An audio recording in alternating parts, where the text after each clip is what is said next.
Ne quittez pas, une opératrice va vous répondre, parce que là, pour l'instant, je n'ai pas le réseau.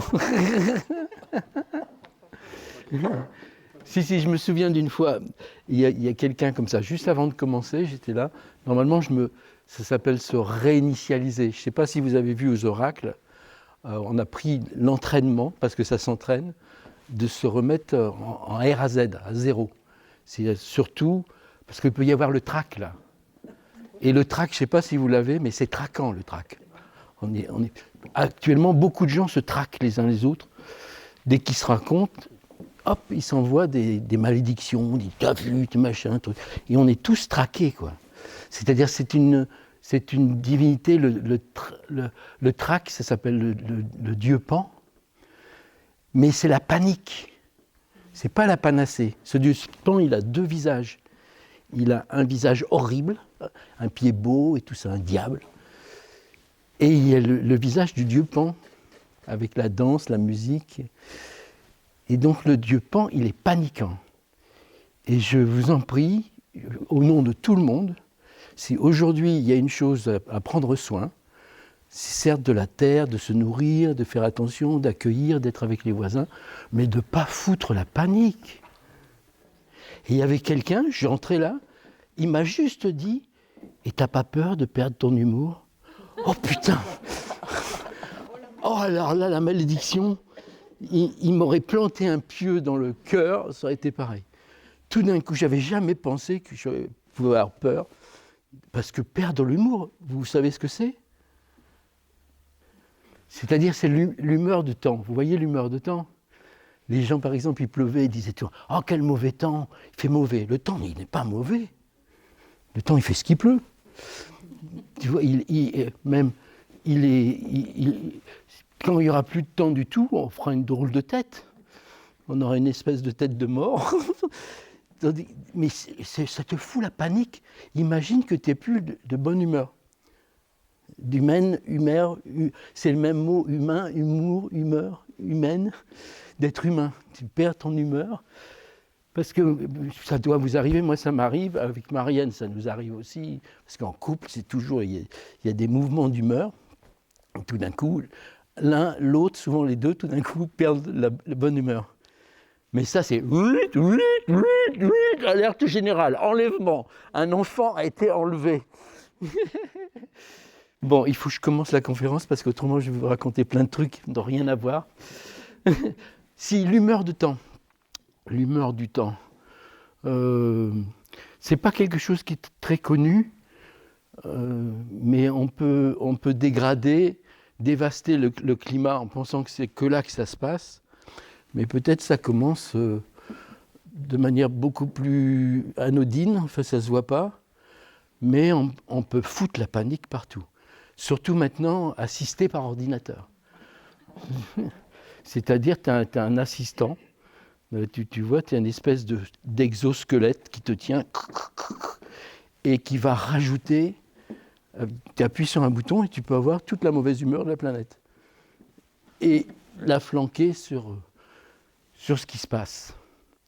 Je ne vous dis pas la dégradation ou le détraquement du climat local, de voisinage, en couple, en petite équipe. Là, tu as un max, quoi. Donc voilà, je voudrais vous parler des oracles de Vallaujoux. Je suis content que vous soyez venus. Et quelquefois, je dis, oh, mais qu'est-ce que c'est que ça, ces oracles de Vallaujoux ? Alors Marianne m'a dit, il faudrait que tu commences, il faudrait peut-être commencer, mais de raconter un peu. Je fais rarement ça, de raconter l'histoire, l'historique, depuis le début. Mais là, je vais le faire, ça vous va ? Je vais vous raconter l'historique avec ce qui s'est passé la dernière fois, pour ceux qui sont venus. Et pour ceux qui ne sont pas venus, ça ne fait rien, ce sera encore plus intéressant. Donc, l'oracle. Donc ça remonte aux années... Je ne sais pas, c'était le siècle dernier, ça ne nous rajeunit pas, mais c'était vers, je pense, 88, 87 peut-être. Je faisais des entraînements ici qui s'appelaient training entraîneur. C'est-à-dire, c'était des personnes qui accompagnaient d'autres personnes dans le changement, parce qu'à l'époque, ça changeait déjà. il y avait déjà beaucoup de changements. Et puis il arrivait l'an 2000, tout ça. Donc j'accompagnais des personnes pour une série de métiers qui sont les métiers d'être humain, c'est-à-dire motivés.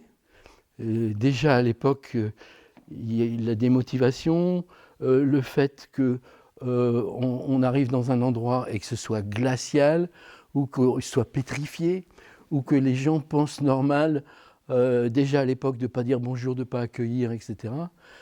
C'était bien d'entraîner ça, parce que de toute façon, quand vous êtes dans un lieu et dans un temps, et la plupart du temps, on vit dans un lieu et dans un temps, il est très important que ça fasse comme un creuset alchimique de transformation.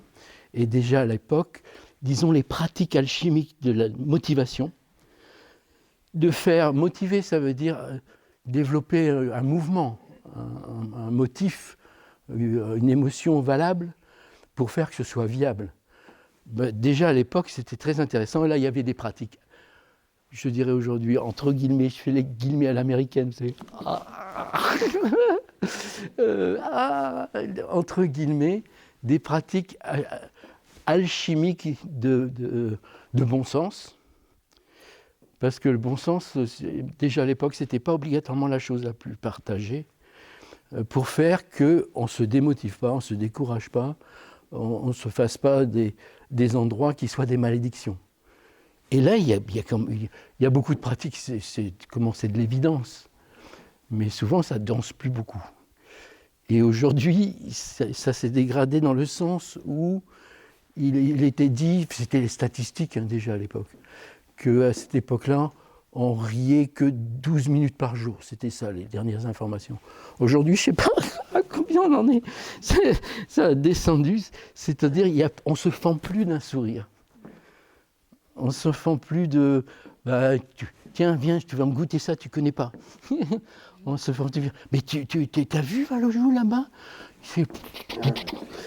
Donc c'était très intéressant, motivé. Avec motivé, bien sûr, il y a animé. Le métier de base de l'être vivant, que ce soit les animaux, ils animent. Si vous avez un maître chien, c'est un animateur né. Il te fait, il dit viens par ici, t'as pas senti ça. Donc on est des animaux aussi. Animer, ça veut dire aussi, comment on pourrait dire, donner de l'âme. Donc déjà, on faisait des entraînements. Il y en a qui ont suivi d'ailleurs, pour donner de l'âme, de la vie, et soulever un peu de telle manière qu'on ne soit pas des êtres inanimés, où déjà ça n'existait pas, mais on était déjà des robots, des Robocop. Tu vois, croc, croc, croc, croc, avec des protocoles, avec des systèmes préétablis. Et déjà à l'époque, qu'il fallait, comme la cybernétique, qu'il fallait des programmes. Et puis il est arrivé XL et tout ça, qu'il fallait tout mettre sous calcul. Donc il y avait un autre métier, motivé, animé, négocier. Alors déjà à l'époque, il y avait des virages, mais aujourd'hui on est tous virés. Alors, donc là, on a intérêt. Moi, si je n'avais pas de conseils à vous donner, je vous dirais, entraînez-vous à négocier. Parce que négocier, le mot négocier, j'aime bien fouiller les mots. Neg, ça veut dire non, et os, ça veut dire oiseux. Ne pas rester oiseux en disant de toute façon, il n'y a rien à faire, il y a juste fait des soins palliatifs pour la planète Terre, aller emmerder les autres pour montrer qu'on existe. Ça, c'est où être oisif, d'en profiter pendant que... C'est toujours ça que le tiers-monde n'aura pas, ou je ne sais pas quoi, tu vois. Donc, d'être oisif.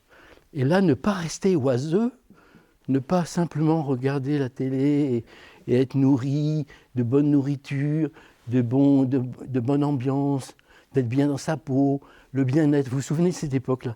On était dans le bien-être. Là, négocier, c'est le bien-être. Là, on doit apprendre à naître. Et puis, il y avait négocier, animer, il y avait organiser, mais pas dans le sens on organise tout. Parce que organiser, normalement, c'est comme les organismes sont bien organisés, c'est qu'ils s'entendent bien. À l'époque, je disais, on pouvait parler de ça. Maintenant, il faudrait que j'aille voir un avocat. On disait orgasmiser. C'est-à-dire que que l'organisation soit un peu sensible, elle soit un peu velue, qu'elle ne soit pas complètement épilée, qu'il y ait une pilosité dans l'organisation et qu'il y ait de l'ambiance, tout ça. C'était déjà le climat. Parce que dans un endroit où tu as un climat réfrigéré, qui est froid, tu es glacial, tu as les bouts des pieds et tu ne mets plus les doigts, tu as juste les mains qui font clac, clac, clac, clac. C'est vrai que tu te pèles l'âme et il faut que tu achètes des belles bagnoles, des machins, des trucs pour compenser. Et une empreinte carbone encore plus grande. Il faut que tu ailles voyager ailleurs pour montrer que tu existes. Il faut que tout de suite tu montres ce que tu as mangé, tout ça. Mais en fait, c'est une mauvaise circulation de l'énergie carbone. C'est que tout d'un coup, tu es glacé, c'est de la thermodynamique, tu es glacé et il faut que tu ailles prendre de l'énergie ailleurs. Et l'énergie, c'est de l'énergie carbone, c'est-à-dire c'est des êtres qui sont morts et qu'on vampirise pour essayer d'avoir le plus possible d'énergie. Mais on n'a toujours pas d'énergie. Donc ça, organisé. Aujourd'hui, on doit tout réorganiser. C'est vraiment intéressant. On est dans une époque... C'est très intéressant d'être à Vallaujoux, par exemple, tu vois, comment tout le voisinage s'organise. Et qu'est-ce qu'ils ne fabriquent pas pour faire que ça ne se dégrade pas. Tu vois qu'il y a beaucoup de gens... C'est pas qu'ils font, comme on dit certains, mais ça c'est des trucs préfabriqués, la sobriété heureuse. Je ne sais pas si tu es alcoolique et tu as essayé d'être heureux en buvant moins, c'est pas, il faut une ivresse quand même, une certaine ivresse. Et il faut aussi que cette économie de voisinage s'organise pour qu'il y ait moins avoir à dépenser ou à compenser souvent. Donc ça s'entraîne. Et puis il y en avait une dernière, c'était réaliser, mettre en œuvre. Donc je vous raconte ça, parce qu'une fois qu'on avait fait 5 week-ends sur ces 5 entraînements de fond, d'abord ça faisait beaucoup d'évolution dans le sens favoriser l'évolution, mais on faisait un 6e entraînement qui était de monter sur les planches, les planches c'est celle-là, à Vallaujoux, et de faire un spectacle improvisé qui s'appelait Les Oracles de Vallaujoux. Et c'était formidable, parce que c'est ce qui s'est passé ici. C'est ce qui se passe, c'est que la première chose qu'on apprenait à faire, et là il fallait apprendre à le faire, c'est vraiment une formation, c'est d'accueillir les personnes qui arrivent. Et la dernière fois, j'ai adoré ça, j'en chiale intérieurement. C'est que ce spectacle n'existe que parce que des personnes vont avoir l'audace de venir un dimanche après-midi à 15h, de quitter leur lieu, de traverser le temps et de venir juste ici pour venir à une chose qui s'appelait les oracles de Vallaujoux. Mais ce que je ne savais pas, alors ça c'était, depuis il y en a eu chaque année, c'est que chaque année, ces oracles se sont améliorés et que la dernière fois, on s'est dit ensemble avec Marianne, c'est les premiers oracles de Vallaujoux. C'est-à-dire que là, c'était vraiment des oracles. Et il faut qu'on discute un peu pourquoi. Jusqu'à présent, c'était un peu comme les années précédentes, c'était des préparations. Tu vois, on se prépare. On ne sait pas à quoi on se prépare, mais certainement, on se prépare par rapport à ce qui vient et à l'avenir. On est surtout en train d'essayer de réparer l'avenir. On n'est pas en train de le préparer. Il est aussi perdu que nous, l'avenir. Il ne sait pas où il en est. Donc, on est en train d'essayer de voir comment on va réparer l'avenir. C'est-à-dire d'être à nouveau... On n'est plus des parents pareils. On n'est plus des aimants et des amants pareils. On n'est plus des supérieurs et des inférieurs pareils. On a l'impression que toutes les lignes de fracture sont ouvertes et en même temps, c'est que des lignes de création. Donc c'est là que les 5 métiers de motiver, animer, négocier, organiser et réaliser sont demandés au parloir. Mais pas pour qu'on s'en parle, mais pour que quelque chose se transmute profondément. On est tous dans un creuset de temps et d'espace. Mais s'il y a du temps et de l'espace, quelle est la troisième force qu'il y a dans ces temps et cet espace? Si vous vivez quelque part dans le temps et dans l'espace, quel est le troisième... Élément. Oui, le troisième élément, oui. C'est lequel? Le temps, l'espace. Par exemple, à l'avenir, on va habiter aussi dans le temps et l'espace. Et quelle conscience? La conscience des gens. C'est-à-dire le génie des gens. C'est-à-dire que dès que tu as du temps et de l'espace, d'ailleurs, en toi, tu es déjà très très nombreux, tu as un talent incroyable que tu ne connais même pas. Et puis dès que tu es avec quelqu'un d'autre à deux, je ne te dis pas tout ce que ça peut faire ou tout ce que ça peut détruire. Et dès que tu es dans une équipe, si vous avez dû le voir, moi je suis amoureux de ça.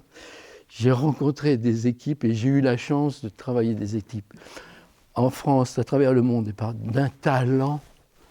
Mais tu dis, mais on ne sait pas qu'on est autant humain que ça. Il y a un sursaut humain incroyable. Humain en rapport avec les animaux, les végétaux, avec humain, fille et fils des arbres et de la terre et des océans, humain en pleine trouvaille. C'est des humains trouvaillants. Mais dans tous les recoins, hein. Tout d'un coup, il y a quelque chose qui se passe au niveau du temps et de l'espace. C'est qu'au niveau de la conscience, je disais, que les personnes décident ensemble, chiche en Paris, on va essayer de soutenir le talent des autres. Attendez, je vais répéter ça parce que c'est une révolution totale par rapport à l'époque où il y avait moi, et puis je travaille sur moi, et tu sais moi, et puis moi, il faut que je te raconte parce que moi, et moi. C'était moi par moi égale moi. Pire. C'est-à-dire, c'était une refermeture, tu vois, c'est en circuit fermé, et tout était, et maintenant c'est assisté par l'électronique, électroniqué jusqu'à l'os, sur le fait que la pole position est moi. Et là, les oracles de Valojou et tous les entraînements consistaient, ça s'appelait d'ailleurs à l'époque le génie mutuel. Alors les gens disaient « Oh, c'est une assurance, le génie mutuel, je ne comprends pas, je ne vois pas à quoi ça sert. » C'était dur à faire passer. Hein. Plusieurs fois, j'ai dit « Bon, j'abandonne ça parce que c'était trop dur. » C'était dans les années 90, tout ça, c'était dur. Et maintenant, tout le monde dit « Ah oui, il faut qu'on le fasse ensemble, il faut qu'on se développe ensemble. » Et ça, vous ne pouvez pas savoir la chance de voir que tout d'un coup, le concerto, il n'y a pas que le solo, mais que le concerto, le duo, le trio, un ensemble, un village, que ça peut s'orchestrer. C'est même plus organisé, c'est orchestré. C'est orchestré. Et on n'en parle pas beaucoup de cette, moi j'appelle ça une crévolution, c'est-à-dire de créer l'évolution. C'est pas simplement d'être en révolte, c'est bien d'être en révolte, hein, mais ça ne suffit pas. Hein. C'est de révolter en volte-face arrière, et puis de pouvoir évoluer, de créer l'évolution.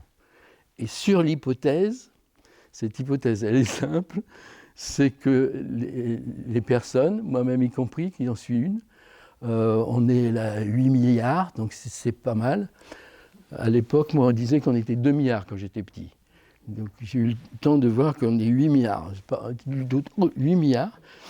Mais que 8 milliards, il n'y a pas que des fauteurs de troubles, il n'y a pas que des rabat-joie, il n'y a pas que des drôles, il n'y a pas que des destructeurs, il n'y a pas que des gens qui font des croche-pieds, il n'y a pas que des gens qui sont mesquins, ou il n'y a pas des gens qui glaviotent sur les autres, il n'y a pas que des gens qui veulent absolument montrer qu'ils sont les seuls qui ont le droit d'exister et qu'il faut virer tout le monde à la poubelle. Il y a des gens super, et surtout parmi les jeunes générations. Et ça, c'était ce qui a fondé l'oracle de Valojou. Et maintenant, il faut que je vous dise qu'est-ce qui s'est passé au fur et à mesure. Ne sachant pas ce que veut dire le mot fur, d'ailleurs. Mais c'est important qu'il y ait du furtif là-dedans. C'est au fur et à mesure. Et ça, je viens de m'en rendre compte maintenant. Parce qu'après la séquence qu'on a faite, que je vous raconterai, j'ai dit, mais quand même, oracle, pourquoi oracle? Il y a même Claude qui a dit, puisque les oracles de Delphes sont en travaux, les prochains oracles auront lieu à Vallaujoux. Ah, génial, ça c'est génial. Donc, qu'est-ce que c'est que ces oracles de Delphes d'abord? Donc, moi qui vais fouiller dans les mots, je ne trouvais rien, ou pas grand-chose. Ou alors, il y avait Wikipédia qui dit pop, pop, pop, pop, pop, pop. Enfin, c'est pas ça, quoi. En fait, Delphes, c'est un endroit où il y a la Pythie. Et la Pythie, ça veut dire putride. Je ne dis pas que Vallaujoux est putride, hein, mais c'est un endroit où il y a une ligne de faille. Oui, et Delphes a été détruit complètement, 3 fois. Il a été complètement détruit et s'était reconstruit. Et pourquoi il faisait là? Parce que le mot putride veut dire aussi lucide. Et la Pythie, c'est cette capacité de voir dans le putride du lucide. C'est un mot qui veut dire ça. Ça veut dire aussi un espèce de python. Et c'était tenu au départ, jusqu'à l'arrivée de la démocratie, alors ça, je vous raconte ça, mais écoutez bien, parce que ça veut dire beaucoup de choses quand même. Par une divinité qui, peut-être vous connaissez, qui est le serpent qui se mord la queue, qui s'appelle Ouroboros. C'est-à-dire, par exemple, Internet, ça se mord la queue.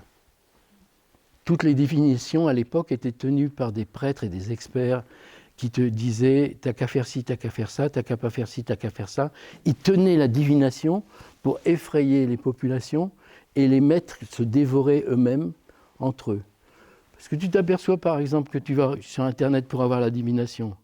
Mais c'est toi qui as nourri Internet pour qu'il ait la divination. Et que tous les malheurs qui sont transmis et qui sont propagés, c'est en Ouroboros. C'est-à-dire, ça te décourage, ça t'enlève les ailes aux pieds et derrière, ça te met en... Tu ne sais plus quoi faire, puis tu dis, bon, bah, c'est tout, puisque c'est comme ça, je ne vais pas voter, je regarde, m'occupe plus, je reste tranquille, je me reste bouche cousue, je me mets en silence. Mais tu parles à silence, bouche cousue, tu as déjà vu ce que ça donne? C'est-à-dire, il n'y a pas d'échange. Or, la Pythie vient en échangeant. Le vrai Pythie. Parce que ça a été renversé, ce système. Et c'est intéressant d'écouter ça. Et c'est devenu l'oracle des dauphins, c'est-à-dire Delphes. Delphes, c'est les dauphins. Et ça a été tenu non pas par des prêtres, des gens qu'on voit, tu vois, qui font semblant, qui ont la connaissance. Ils sont contre, par exemple, les médias officiels, mais ils fonctionnent dans un média officiel, avec les couleurs officielles, les machins, comme s'ils détenaient la vérité. Ils ne laissent pas la possibilité de faire que les choses évoluent. Et donc, il y a eu un changement, et cet endroit a été offert à Apollon, le dieu Apollon.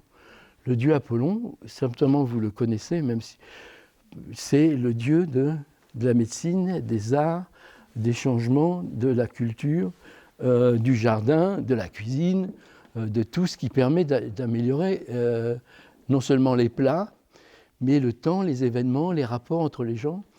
Et donc, c'est une divinité, il ne faut pas prendre ça comme un dieu, mais une divinité qui est toujours en recherche de solutions, d'amélioration, de facilitation. C'est bien de se mettre dans cette dimension-là. Et il est je ne peux pas dire servi, parce que ce n'est pas un service, c'est plus qu'un service, par 9 muses. 9 muses.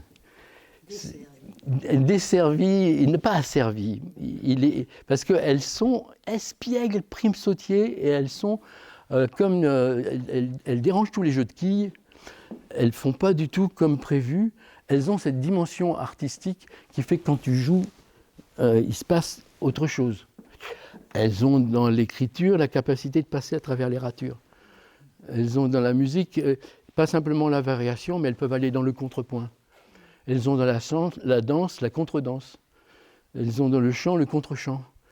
Elles n'ont pas peur de la contrariété, même ça les intéresse. Elles naviguent comme ça dans la possibilité de s'enjouer, de se lier et de se délier. Elles ne sont pas toutes prévues, préconçues. Leur mère s'appelle mémosis, c'est la mémoire. Actuellement, elle s'appelle, comment on pourrait l'appeler, les mémoires mortes. Elle s'appelle data system. Ça fait que si tu as la moindre question, tu as la réponse à la question, et c'est empilé de toutes les réponses qui ont déjà été faites. Mais alors là, tu es mort. Hein. C'est un abus total. Et elles, les 9 muses, sont les 9 filles qui dégourdissent leur mère. C'est-à-dire, dans notre cerveau, c'est l'équivalent des neurotransmetteurs dégourdis. C'est des ondes dégourdies. Elles sont dégourdissantes comme ce n'est pas possible. Et elles sont dégourdissantes sur quelque chose qui s'appelle la gestation. Le geste, ça veut dire porter, mettre au monde. Alors, tu as le geste joint à la parole, le geste joint aux circonstances, le geste joint à la musique, le geste joint à la danse, le geste joint... C'est que une permission de faire que les choses sortent de leur geste préétabli, préconçu. Ça a toujours été comme ça, de toute façon c'est comme ça, puis moi de toute façon je suis comme ça, puis toi t'es comme ça.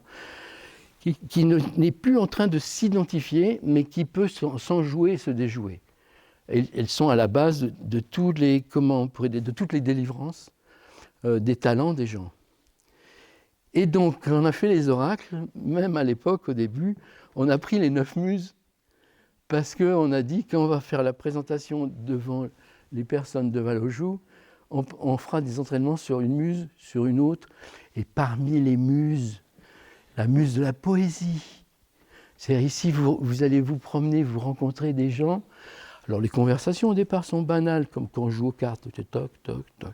Et tout d'un coup, tu as un revoltement en salto arrière, et tout d'un coup, une brève de vivoire, ou de promenoir, et puis une sagesse que tu dis, mais j'ai jamais lu ça dans aucun livre. Et puis, ça y va. Hein. Et ça, pourquoi ? Parce que tout d'un coup, il y a du temps laissé entre les personnes et il n'y a plus l'intelligence artificielle automatique qui fonctionne. La personne a abandonné son système à penser à sa place. Tout d'un coup, ça se réjouit, ça s'envole. Les blagues sont plus des blagues préétabli, ça fait un pas de côté, et ça c'est une intelligence qui n'est pas artificielle et qui n'est même pas simplement humaine, où je reviens à ce que je pense, j'ai mon histoire personnelle, je sais ce que je sais, je reviens à ce que je sais, mais qui est une intelligence originelle. Je répète, qui est une intelligence originelle. À l'origine de toutes les originalités. Ici, là, on est là, il n'y a personne qui ne soit pas originaire de son originalité même, qu'elle ne sait même pas qu'elle est aussi originale. Et si tu regardes les plaintes actuellement qu'on entend de partout, et si les gens souvent ont des raisons de se plaindre, et on a toujours des raisons de se plaindre, parce que j'ai raison de me plaindre. Parce que j'ai raison, et je suis derrière ma grille de raisons de me plaindre. Et on a toujours des bonnes raisons de se plaindre. Mais quand tu écoutes la plainte, comme un musicien, tu vois que c'est une musique extraordinaire, que c'est une plainte très très profonde, et que le cri qui sort de là, c'est « je ne veux pas sombrer dans la banalité ». Je ne peux pas avoir un métier à la con qui me fait mourir. Je ne peux pas vivre n'importe comment. Je suis un vivant qui peut porter les autres à être des bons vivants. C'est cette plainte, je ne sais pas comment la dire, mais c'est toujours... j'aimerais redévelopper un peu d'être originaire, non pas d'un pays, de machin. Alors vous êtes originaire d'où ? Oh là là. Non pas Et puis moi, il faut que je te raconte toute ma vie. Et puis tu sais, je vais me mettre à écrire, je vais écrire ma biographie. Oh non, pas la biographie. Parce que c'est pas bio du tout. C'est plutôt de la pornographie. C'est la personne a écrit les gens qu'elle a rencontrés, les plats qu'elle a mangés, les trucs qu'elle a... Et puis tout d'un coup, la même personne dit « Ah non, j'ai changé. Ça y est, j'écris ce qui vient et ce que je découvre. J'écris aussi bien les contrariétés les plus énormes de la pitié, putréfiante, qui a perdu sa confiance. Et puis ça se transforme en lucidité et en solution. Et ce système-là, c'est un système. Ce système-là est applicable à tout instant si on s'en souvient. Et ce qu'on a fait donc à travers cette présentation des oracles, c'est de demander au public, comme ça se passait à Delphes, ça je l'ai appris dernièrement, c'est à Delphes, on réunit des gens qui avaient l'audace de venir devant la Pythie, aller sur un théâtre, vous savez, les théâtres grecs, un amphithéâtre, et se vouer pendant une semaine à des entraînements. Là, nous, c'était 2 jours. À des entraînements, 1 jour et demi, sur les muses, pour s'entraîner à chanter, à danser, etc. Et puis, le public venait avec ses questions. Eux répondaient à travers un spectacle improvisé. Et après, il y avait l'intervention de la Pythie, c'est dire qu'est-ce que ça veut dire, qu'est-ce que le cœur me dit quand je vois ça ou j'entends ça, qu'est-ce qui m'a touché. C'est-à-dire que c'est pas... On avait fait des erreurs au début, on faisait ça, mais on allait demander au public, voilà, vous avez vu ça, et maintenant, comment vous trouvez ça? Alors les gens mettaient le pouce comme ça ou comme ça. Ah, c'est bien, ça me plaît. Ah, c'est pas bien, c'est mal. Ah, c'est pas... Ah, c'était la pensée, clac, clac. La dernière fois, je ne sais pas si vous avez vu, les personnes sont venues devant vous et ont demandé, d'ailleurs, ils ne savaient pas trouver les mots, qu'est-ce que ça vous a... ça vous a interloqué? Tu vois le loquet, il est ouvert. Ça vous a touché, mais frappé, mais touché en quoi profondément? Et alors, le public est devenu la Pythie. Moi, ça a dit des choses avec une poésie, avec une verve, avec une gouaille, avec des images. Il y en a, si on les avait filmés, les gestes, ils dansaient. Alors là, c'était un changement de conception différente, qu'on puisse se parler, non pas puisque tu m'as dit ça, alors je te dis ça, et puis moi je pense que en fait, j'ai mes sources, elles ont été captées par tel truc, et tu dis rien. Tandis que là, moi j'appelle ça se perler. On ne se parlait pas, on se perlait. Il y avait des sécrétions de perles qui venaient comme ça, des sécrétions de perlières, des sécrétions de nacréation. Tu avais tout d'un coup les pensées habituelles qui sont quand même en vert de gris, en noir et blanc. C'est comme ça, c'est pas comme ça. Moi je pense ça, toi tu penses pas ça. Toi tu as tort, moi j'ai raison. De toute façon j'ai raison parce que tu as tort. Et puis ça va. Et puis moi je crois que ça, tu crois quoi? Tu crois rien du tout. Tu fais que photocopier, copier-coller ce que tu viens d'entendre. Et puis j'ai mes sources. Ah oui, c'est quoi? Oh là là. En fait, c'est parce que ici tu as l'intelligence originelle qui est ouverte là, qui est ouverte à cœur, qui est ouverte là. Et puis tu as la possibilité de ne pas obligatoirement penser comme tu as déjà pensé, ou parler comme tu as déjà parlé. Tu n'es pas obligé d'être en redite. Ça, ChatGPT sait très bien le faire. C'est même beaucoup mieux qu'on peut se penser. Par contre, développer une humaine, l'appétit vient en échangeant, de dire des choses que quand la personne le dit, j'ai dit ça? Mais non, tu ne l'as pas dit, tu l'as laissé inédire. Et puis jamais personne dans l'histoire de l'humanité a dit ça. Tu t'en es même pas rendu compte. Mais là, ça vaut le coup que l'avenir arrive. Hein. Et d'ailleurs, il vient parce qu'il entend ça. Tout d'un coup, tu n'es plus simplement en redite. Tu n'es plus simplement en... j'ai un mot pour dire ça, parce que de temps en temps, il faut inventer des mots. Tacatiste. C'est-à-dire, t'as qu'à faire ci, t'as qu'à faire ça, t'es enrhumé, ben c'est simple, tu prends ça, t'arrêtes de faire ça, et puis tu manges pas comme tu manges, et puis tu fais pas comme tu veux, et puis tu vis pas comme tu fais, et puis tu te mets au garde à vous, et puis t'es asséné par tous les des dictateurs, et des dictateurs qui sont des singes dominants ou des guenons dominantes, qui dès qu'ils voient quelqu'un, ils veulent te mettre sur rien de nouveau sous le soleil, ou rien de nouveau sous le réveil. D'être complètement... Il n'y a pas d'éveil. S'il faut revenir à ce qu'on sait et faire ce qu'on a toujours fait. Et ce n'est pas normal que ce ne soit pas comme ça. Alors que, dans la piti, le mot piti veut dire de laisser soulever les choses qu'on a... comment on pourrait dire ?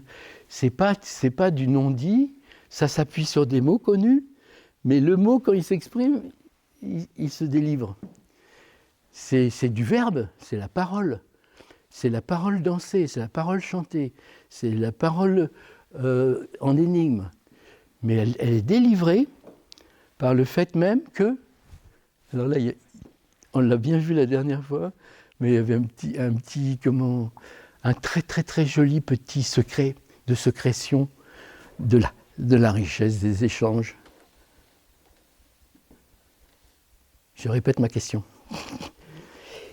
Il y a des échanges qui ont lieu comme ça, disons, si le mot spontanément, ça veut dire vraiment spont et aimant, et si les mots improvisés veut dire on n'a pas des visées préétablies, et si le mot imprévu, ça veut dire on n'a pas tout prévu, et si le mot préconçu, je veux dire on ne reste pas dans le préconçu, le préétabli, et les ordinateurs savent bien faire ça, c'est un peuple excellent.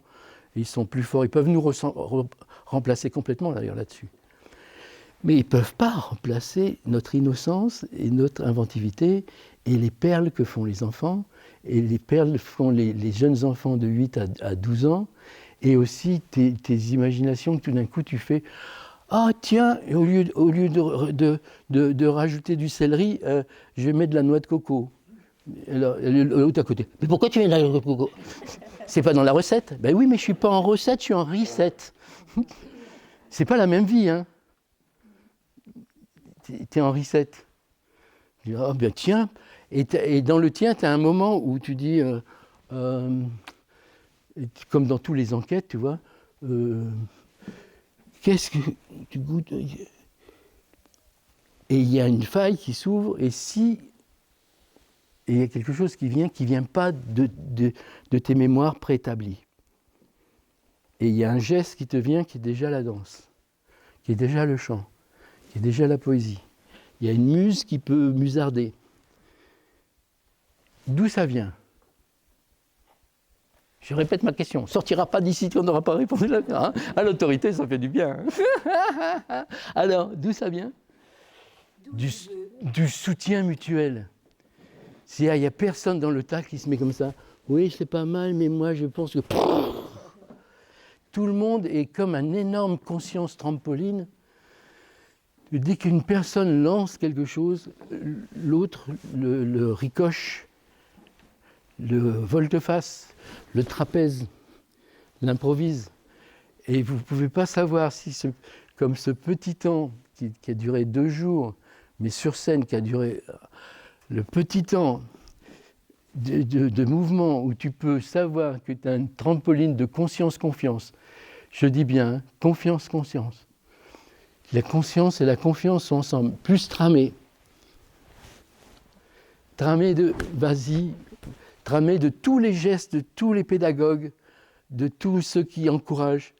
Il y a des peuples dits primitifs sur la planète où il n'y a qu'une seule loi, c'est ne jamais se décourager ni décourager personne. Il n'y a qu'une loi, c'est celle-là. Mais on l'a vu là. Et ça te donne un rebond incroyable. Là, je voulais déjà peut-être rencontrer, mais ça s'est passé il y a 4-5 ans. J'étais dans un endroit où il y avait des jeunes qui faisaient du slam. Alors, ils font tous des mouvements comme ça, ils font tous de l'entraide. Ils faisaient du hip-hop, ils faisaient incroyable. Il y en avait des gros, des vieux, des pas beaux, des machins. Et tout le monde était relancé. Et j'étais les voir. Et je me demandais, mais c'est formidable. Ah bon, tu trouves ça bien, monsieur? Alors, parce qu'ils avaient peur, ils voyaient un vieux qui arrivait, ils pensaient qu'il allait se faire engueuler. Et je dis, oui, vous savez, nous, on se lève l'âme. Je répète, nous, on se lève l'âme. C'est-à-dire que les uns, par rapport aux autres, pour les autres, dans les autres, à travers les autres, et puis ça ne fait rien si on se casse la gueule, on se relève. Là, tu sais ce que ça veut dire un élève. Tu comprends aussi qu'est-ce que ça veut dire l'orientation de conscience. Que orient, ça veut dire le soleil qui se lève le matin, et que le mot veut dire se lever. Et que l'orientation de conscience, elle est levée vers le soutien des uns par les autres, pour les autres, à travers les autres, et souvent impensablement transversal. Pas du tout atteindre un objectif, il n'y a qu'à faire ça et là ça ira bien. C'est pas du tout des prévisions comme prévu. Donc, ce spectacle-là, la dernière fois, a eu lieu comme ça, et a eu lieu aussi, le lieu et le temps et le génie des gens, sur quelque chose qui est très simple. C'est le petit truc, là. Peut-être que vous ne l'avez pas vu, mais comme on dit, il faut que tu en parles, Bernard. C'est que on va voir les gens. Quelqu'un va voir les gens. Il s'appelle l'entraîneur. Il leur demande une énigme, et il demande une énigme actuelle. Et je te jure que toutes les énigmes étaient vraiment actuelles. Et il te dit, quel est le personnage qui peut résoudre cette énigme? Alors les gens disent Zorro, ils prennent les personnages allégoriques habituels. C'est-à-dire que la personne qui va jouer, elle est plus moi, je pense que je suis Zorro. Elle fait un écart total. D'ailleurs, quand celui qui a été chercher la question revient sur scène et dit alors voilà, tu es, c'était quoi, Bugs Bunny, à Marianne. Marianne, elle ne savait même pas qui était Bugs Bunny. Donc là, on avait dit, si on ne sait pas, ça ne fait rien. On n'a pas à dire, il ne peut pas avoir Wikipédia pour savoir. Non, c'est Bugs Bunny. Et tu vois le visage de Marianne, tout le monde l'a vu dans la salle, se décomposer et son imagination s'écrouler complètement. Il n'y a plus rien sous les pieds, il n'y a plus rien au-dessus de la tête, il n'y a plus de plafond de verre, il n'y a plus de repères, et tu le vois. Tu vois quelqu'un, si tu as vu quelqu'un, moi je l'avais déjà vu nu, mais je ne l'ai pas vu aussi nu que ça, elle était plus nue que nue, en étant comme ça. Et puis à un certain moment, tu vois qu'elle opine du bonnet, elle dit oui, je suis Bugs Bunny. D'un côté il y a Bugs, et de l'autre côté il y a Bunny. Et là ça commence. Mais c'est très important que sur l'entraînement, on accepte pas simplement de faire un pas de côté, pas simplement de changer de registre. Tu vois, le mot registre veut dire le domaine du roi. Donc, c'est-à-dire de rigidité, pas simplement de changer de catégorie, de stéréotype, de système de pensée, de préétabli, mais aussi de pouvoir se retourner et d'être aidé par tous les autres. Parce que tu n'irais pas le faire s'il y avait quelqu'un qui était en train de scier la branche sur laquelle tu te lances. Tu comprends ça? Et ça, c'est un autre système qui marche très bien dans les équipes, dans les entreprises, dans les associations.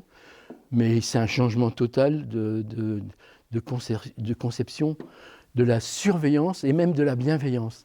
Parce que beaucoup de gens, ils sont bienveillants, mais la façon de dire « il faut être bienveillant », oh là là, ils sont surveillants, ils sont malveillants aussi.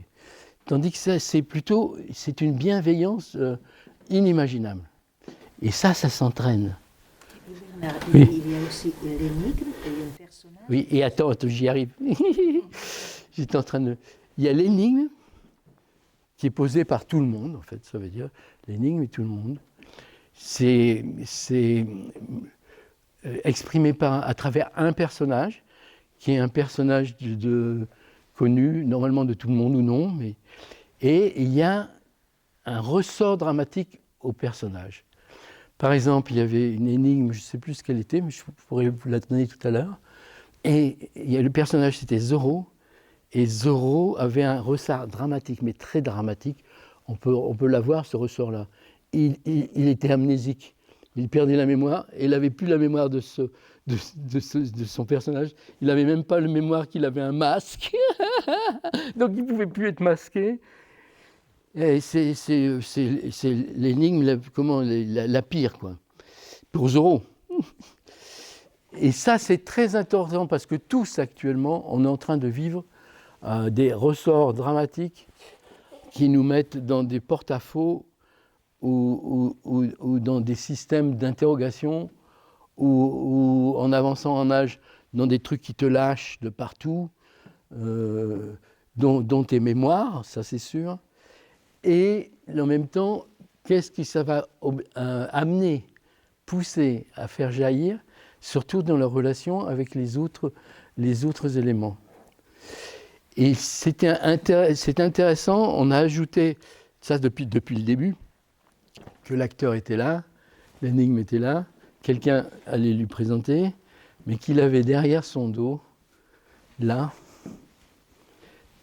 ce qu'on appelait les plis de rideau. Et les plis de rideau, c'est exactement comme les circonvolutions cérébrales, ou comme tout le nœud tripal, ou comme toutes les choses incroyables qui sont tous en train de coopérer. Les plis de rideau étaient capables de tout. C'est-à-dire étaient capables de... Si tu demandais par exemple, est-ce que j'ai besoin d'un orchestre,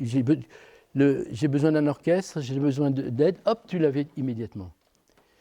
C'est-à-dire vraiment une attention incroyable à pouvoir entrer dans le jeu.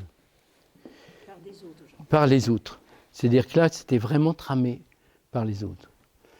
Et ça fait que la dernière fois, et je pense que si on le fait à nouveau, ce sera encore plus dans ce sens-là, parce qu'aujourd'hui, les modes de pensée, les modes de pensée sont quand même très automatisés.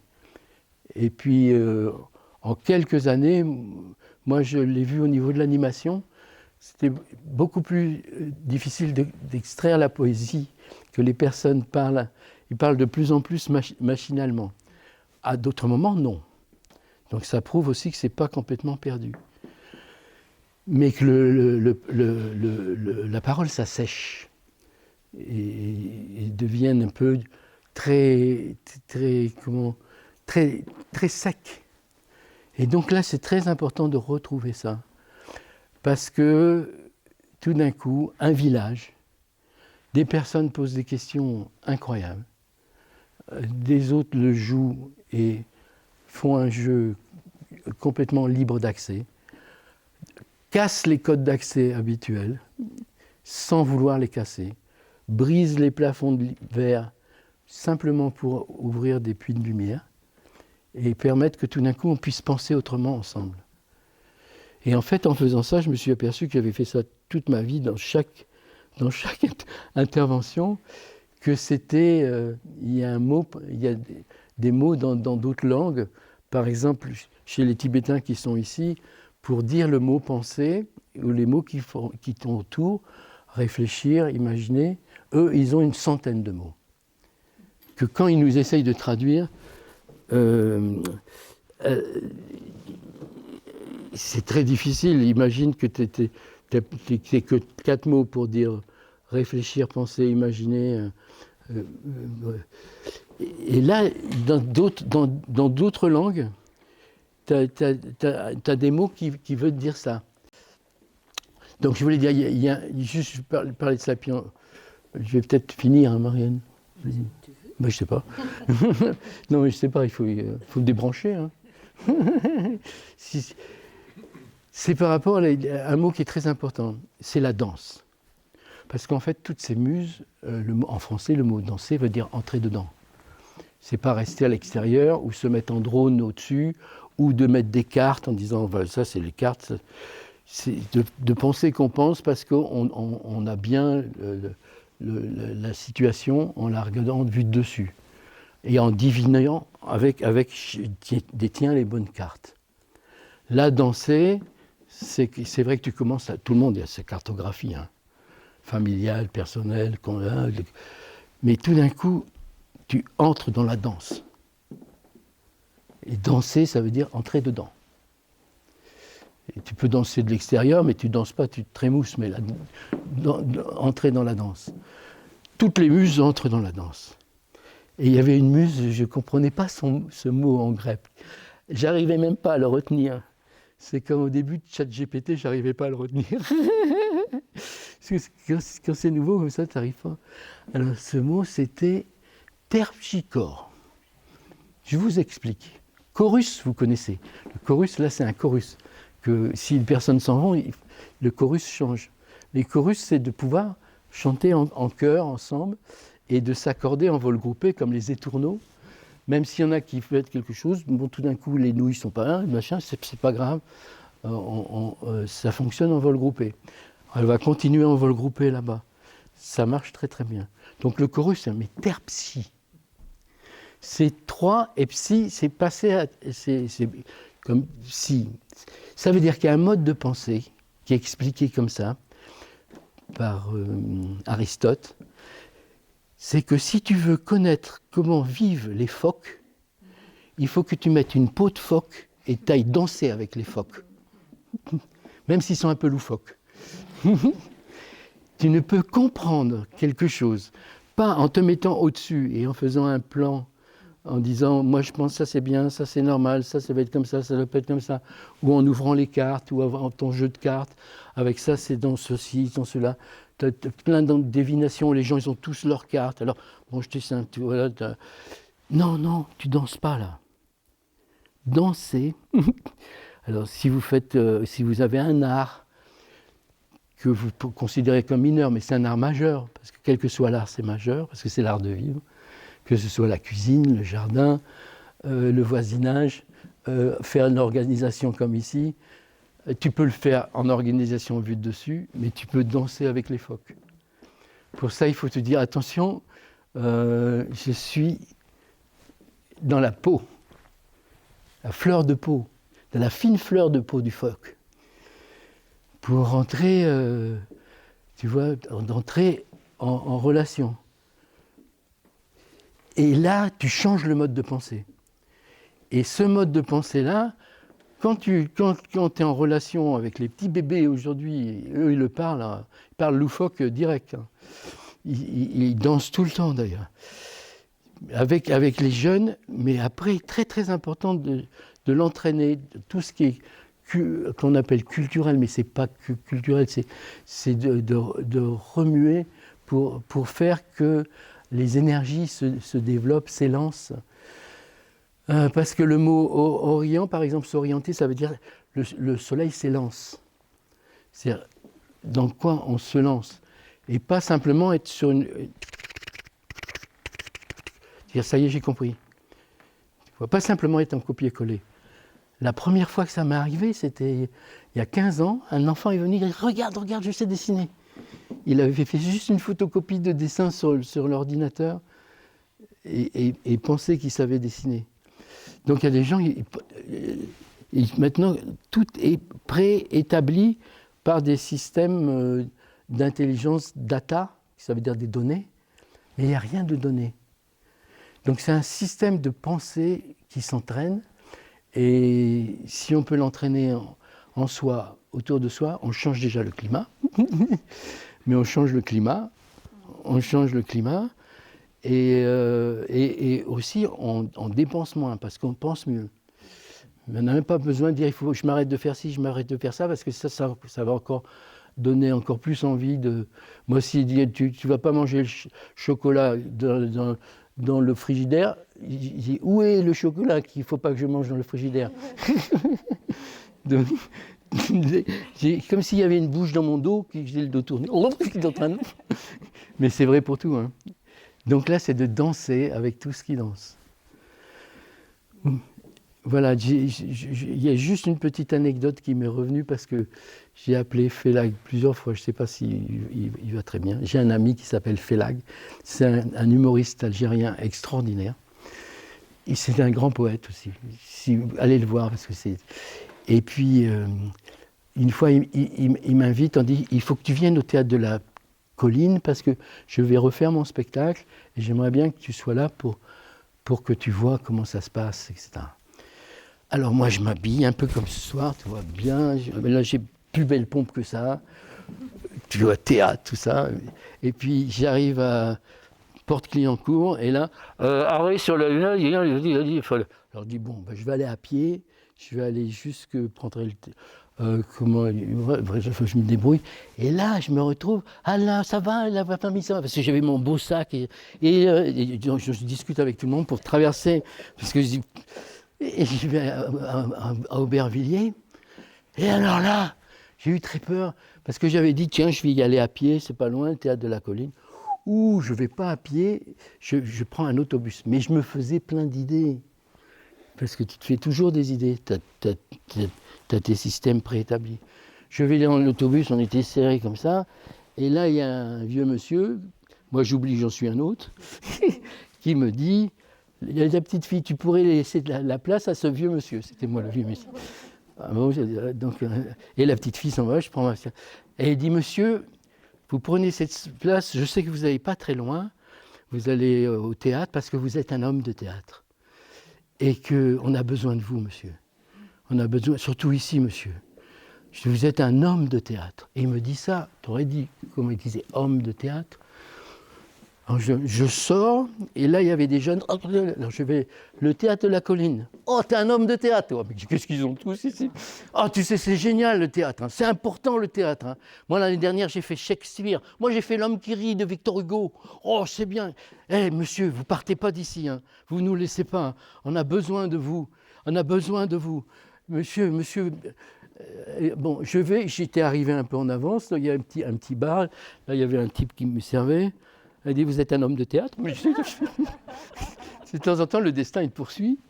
Et puis, il me raconte, il dit, monsieur, surtout là, si les budgets se resserrent, etc., si vous quittez d'ici, on est tous morts. On est tous morts. Et là, après, j'ai vu Félag. Félag, il donnait 3 jours gratuits pour tous les gamins d'ici et de là. C'était extraordinaire, une ambiance extraordinaire, une montée. Alors là, tu vois ce que ça veut dire se lever l'âme. Là, tu vois qu'il y a quelque chose qui se soulève, qui s'élève. Tu vois ce que ça veut dire aussi un élève. Tu vois aussi pourquoi le mot liberté vient d'une racine sanskrit qui veut dire se lever. Tu vois aussi pourquoi en plein désert, tu te lèves le matin pour aller voir le soleil qui se lève. Et là, tu vois qu'il n'y a absolument personne, à part les grains de sable, personne.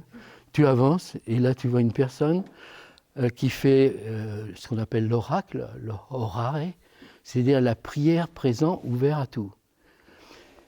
Et il te regarde, on se regarde, et tu vois qu'on est des millions de personnes sur toute la planète Terre qui, quand le soleil se lève quelque part, sont là en train de soulever et de soutenir.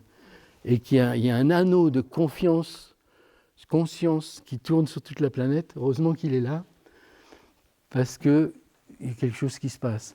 Et quand c'est terminé, la personne me dit, viens, il m'amène, et il m'offre 5 flèches préhistoriques, comment ça s'appelle, les flèches taillées, tête de hein? Oui, des silex taillés. Il me les offre, et la nuit, j'avais rêvé de 5 flèches. Et là, tu vois que tout entre en connivence, en simplicité, et puis il n'y a pas grand-chose, on se l'offre, moi j'offre ce qu'on... Et on est en offrande réciproque, en aide réciproque, et en pitié réciproque. C'est là que la pitié vient en échangeant. Et qu'échanger la culture, de se rencontrer ce soir. C'est inestimable, c'est une chance incroyable. Ces personnes qui sont venues ici, on ne savait pas, jusqu'au dernier moment, qu'il y aurait 7 femmes et 7 hommes qui sont venus, ils ont fait des voyages incroyables. Il y en a un qui est venu d'Espagne, du Sénégal.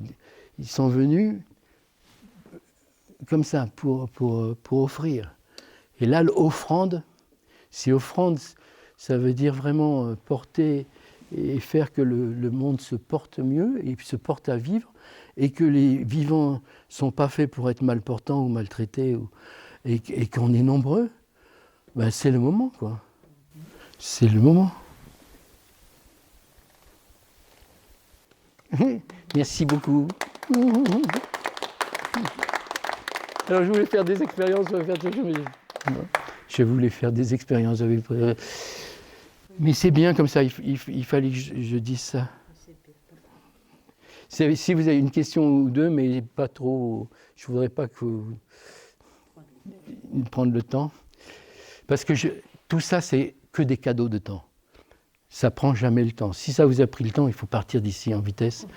Mais si ça vous a donné du temps et que vous allez voir derrière que ça va vous donner du temps, en fait, il y a 2 choses qui nous manquent. On n'a pas de temps.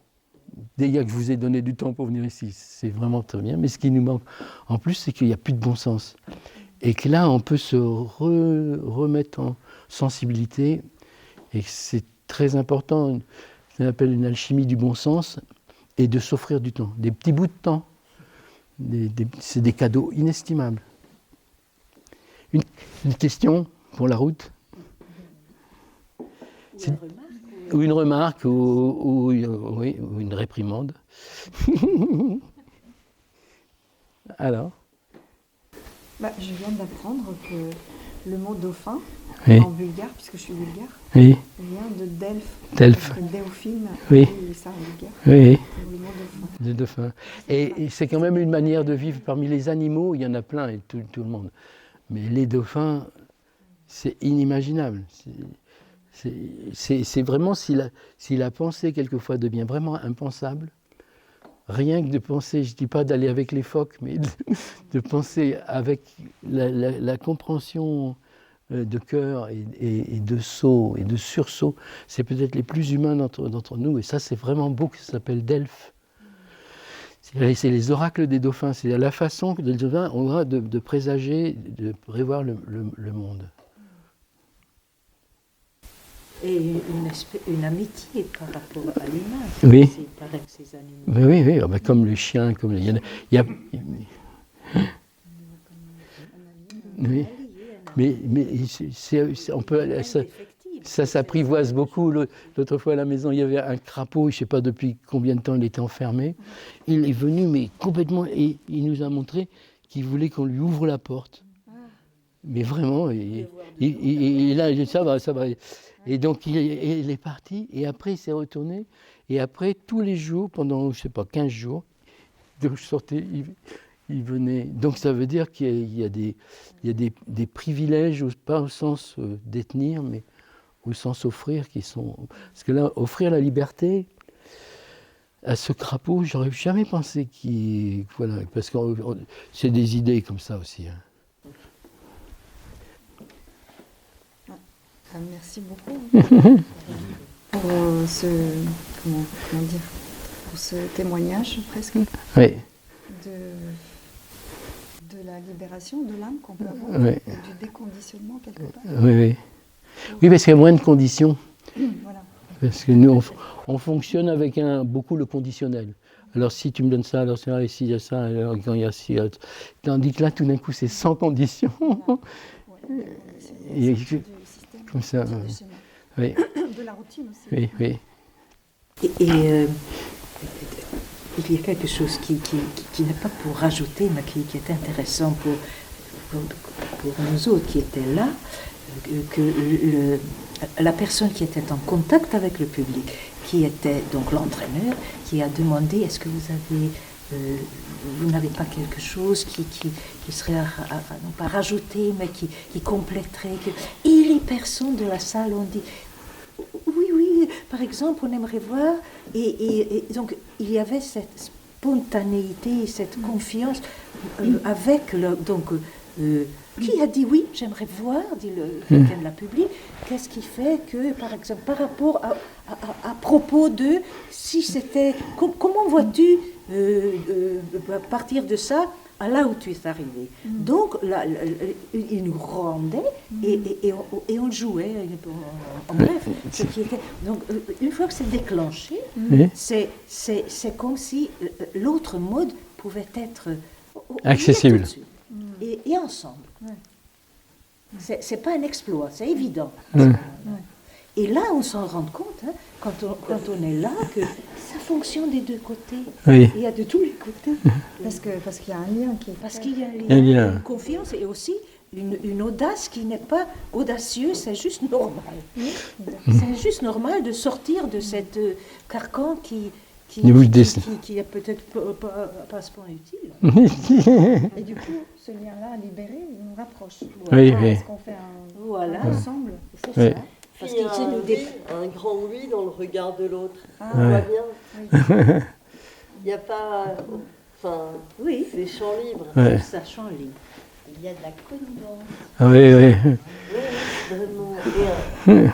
Et un vertige. Un vertige total. Comme ça, enfin, moi, C'est ça. Alors là, le vertige, c'est ça. Mais c'est cosmique, là. Et du coup, Ah oui, je ne me plaisir, rappelle c'est pas, j'ai l'impression d'avoir tout oublié. Je ne sais pas ce qui s'est passé, mon corps a bougé, mais Oui, Et puis, Ouais, c'est marrant. par l'esprit, on fait un. Oui, oui. c'est ça. Et qui danse. D'une multiple façon. Ah, mais j'ai hâte de voir ça. Et puis faire, parce que là, Ouais. quand on le fait, on a l'impression, on ne sait pas qu'est-ce que c'est des initiations, mais on n'est plus pareil après. On sait, on a vu que ça. Et ensemble, alors là, c'est encore plus beau. Donc c'est pas un rêve, c'est la réalité, même rêvée, ensemble. Et alors, Valojou. Parce que c'est l'oracle de Valojou. Oui, on l'appelait l'oracle de Valojou. Oh, c'est bien placé, c'est 45e parallèle 00. Donc c'est Greenwich, donc maintenant Green, tout le monde met tout au green. Mais ça a été comme ça. Et parce que je discutais avec mon petit robot, j'avais un petit robot bien avant que j'allais discuter avec lui. Et à un certain moment, il m'a dit hey, je peux savoir comment tu t'appelles? C'est moi qui posais les questions.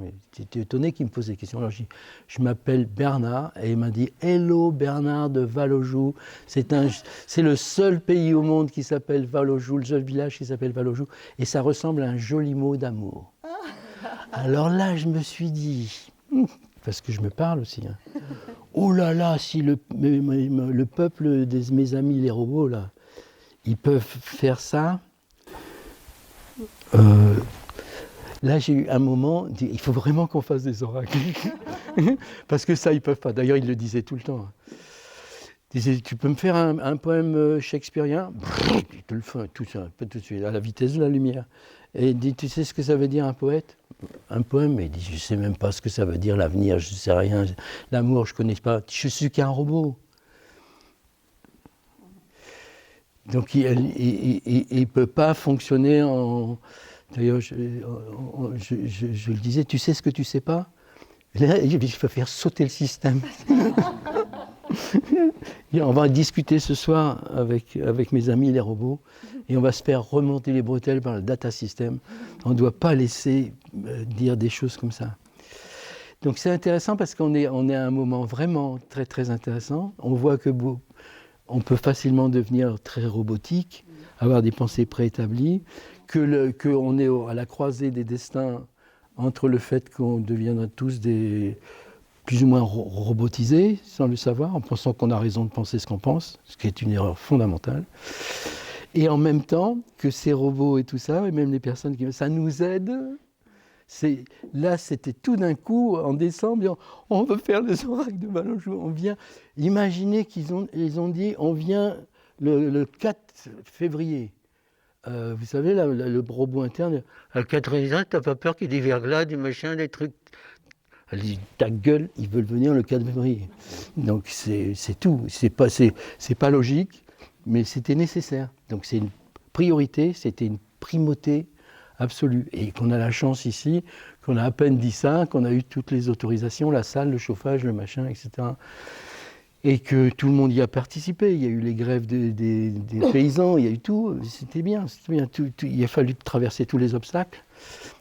Voilà. Et là, de ne pas se laisser, comment... Parce que là, moi, j'aurais pu dire, oh non, puis j'ai 80 balais, il ne faut pas recommencer à balayer. Et tout ça. Non, c'est nécessaire. C'est la première nécessité. Il va falloir peut-être arrêter. Oui, Pour attraper fort. oui, d'accord. Oui. Bon, ben merci beaucoup. Merci d'avoir... Parce que ça m'a permis de faire le point aussi. Et puis que tous ceux qui n'ont pas pu venir, grâce à Christophe, ils ont peut-être un petit enregistrement, parce qu'ils sont intéressés pour savoir ce qui s'est passé. Super, merci. Et puis je voulais vous présenter mon livre, mais là plus le temps, comme m'a dit Marianne à chaque fois.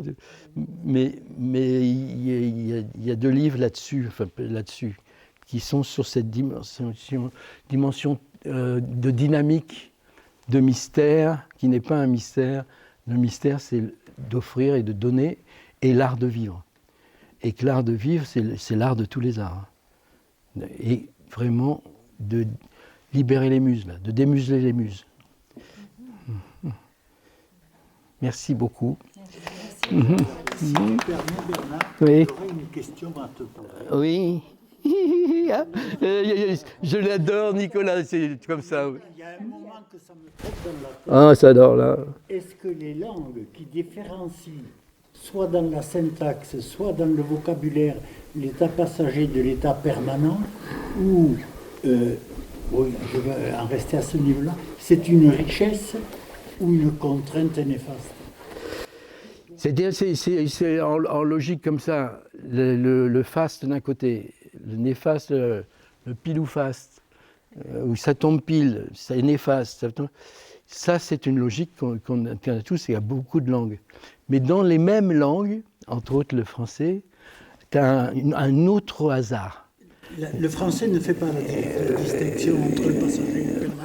Ben, il y a d'autres langues. Oui, vas-y. En espagnol, le verbe être. Je vais prendre un Oui. Un pez, il est vivant, c'est un poisson. Oui. Mais un pescado, il a été pêché, il est mort. Oui. Et tu retrouves cette distinction dans beaucoup de langues. Oui. Beaucoup de noms. Oui. Mais on en parlait tout à l'heure avec Christophe. Oui, avec Christophe.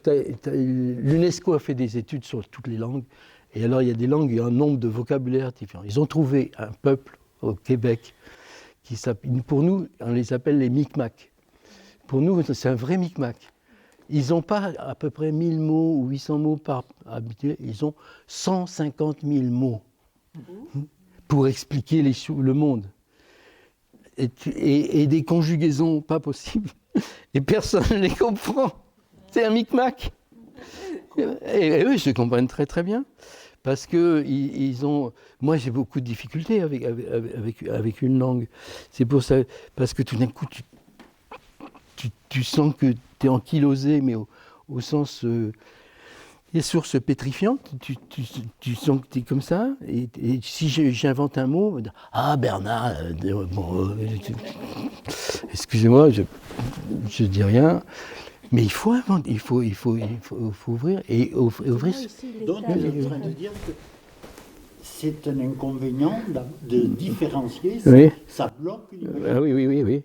Mais et on peut dire que c'est pour ça qu'il est intéressant d'en avoir plusieurs, que toutes les langues bloquent à un certain moment comme des sources pétrifiantes, mais que les mêmes sources pétrifiantes, et c'est ce que font les poètes, c'est ce que font ceux qui vont danser avec les phoques, et les poètes et les bons pédagogues et les gens qui amènent la chaleur dans un pays et les facilitateurs de relations et surtout les personnes qui mettent en corrélation.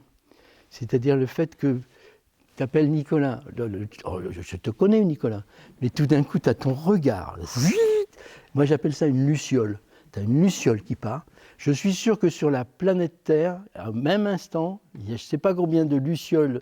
Je ne sais pas si c'est Nicolas qui les a produits ou si c'est les autres qui ont produit la luciole chez Nicolas, qui fonctionnent comme ça. Et l'effet luciole, c'est très important. Toi qui as été avec les enfants, c'est ça qui permet de faire que les enfants ne deviennent pas soit cruels, soit morbides, soit désastreux. C'est ça que tout d'un coup, ça s'éclaire dans les yeux.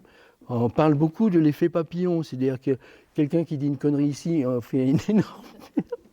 fait pas, mais l'effet luciole, mais tu es la démonstration même que dans un village comme ça, qui a un joli mot d'amour, tu sais pas jusqu'où ça ne va pas.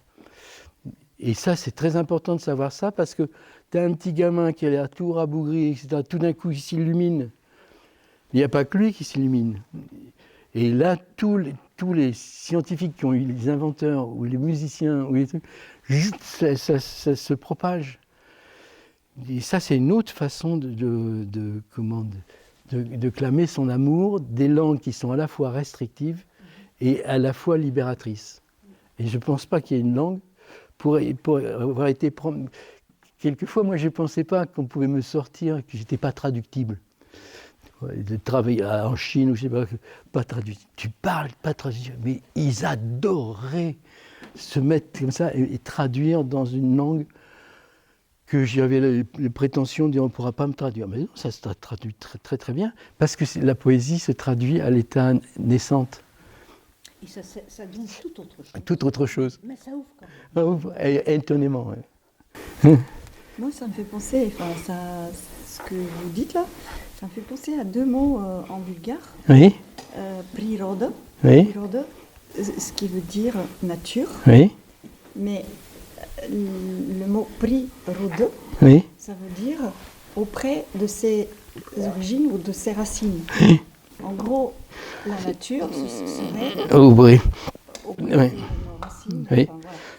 Et un autre mot, c'est très parlant pour moi. Oui. Et, C'est très parlant. Oui, c'est très parlant pour tout le monde. Non, Hein. mais je veux dire, oui, voilà, C'est que tu demandes à une Hongroise, elle va te... Ah, ok. Et le deuxième, c'est blagodaria, ce qui Oui. veut dire merci. Oui. Et en fait, blagodaria, ça Oui. veut dire je donne du bien. Oui. Et quand je remercie quelqu'un, je lui donne La grâce. La gracia. Ouais. Tu donnes la Et grâce. c'est dingue Oui. comment les mots, parfois, sont composés. Oui. Je ne sais pas d'où ça Oui. sort.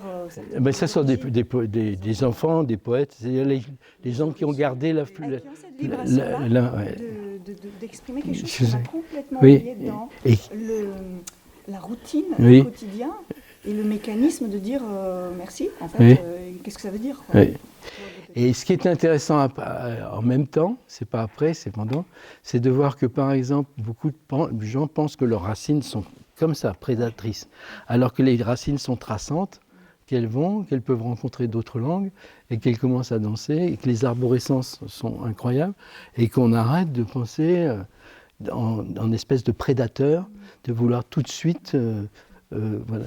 Et là, les racines, les feuillages, les mots, les usages, les mœurs, les coutumes, les accoutumances, le fait qu'on se remet à la danse, et de le refaire non pas comme on pense comme ça, mais comme ça, éclosif, et non pas conclusif. Ici, il n'y a aucune conclusion, c'est que des éclosions. Tu parles très bien. Toi aussi. Non, mais c'est vraiment... Et moi, je l'ai dit une fois, j'ai quitté la nationalité française, et alors on m'a dit, mais alors t'as pris quoi? Étranger. Parce que comme ça, je suis partout comme chez moi. Même en France, ça me paraît très étrange. Mais étrange, au sens de Marianne, c'est étrange, c'est-à-dire c'est de voir ce qu'on n'a pas eu. Et comme ça, tu es partout comme chez toi, parce qu'en fait, il y a une loi de l'hospitalité d'accueillir l'étranger comme si c'était quelqu'un de ta famille, et d'accueillir quelqu'un de ta famille comme si c'était un étranger. Parce que quelquefois, tu dis, la famille, c'est pas une garantie, hein, ni le pays, ni la... Là, il y a le coup de cymbale pour dire que c'est bientôt fini.